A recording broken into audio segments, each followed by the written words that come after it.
kita nak tengok mengenai 5 MPV yang paling jimat minyak sekali di Malaysia, unit baru ataupun penggunaan fuel consumption yang paling rendah dengan teknologi serta ciri-ciri yang ditampilkan serba baru. Sebagaimana Toyota Voxy. Toyota Voxy antara unit MPV yang tidak masuk secara rasmi dengan Toyota Malaysia. Kalau tak silap saya, unit ini digantikan dengan Toyota Innova terbaru pada hari ini.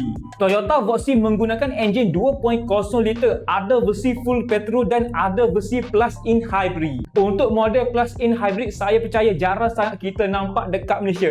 Tetapi yang nak ditekankan dekat sini iaitu enjin 2.0 liter full petrol. Kadar penggunaan bahan api enjin 2.0 liter yang dihasilkan oleh Toyota Voxy ini sekitar 9 ke 11 km untuk per liter. Itu untuk penggunaan bandar, manakala untuk penggunaan highway ataupun lebuh raya pula sekitar 13 ke 15 km untuk per liter. Dekat sini ada saya buat sedikit pengiraan petrol mengenai Toyota Voxy ini iaitu enjin 2.0 liter. Sebagai contoh, jika satu bulan korang bergerak sejauh 1500 km dengan kadar penggunaan liter sekitar 120 sehingga 130 liter dikalikan dengan RM1.99 bersubsidi menjadikan penggunaan petrol korang dalam masa satu bulan lebih kurang 230 sehingga 240 ringgit. Anggaran ini dibuat dengan jarak perjalanan dalam masa satu hari sekitar 12 ke 13 km sahaja. Namun saya percaya ada yang sampai jarak ini dan ada yang melebihi jarak ini.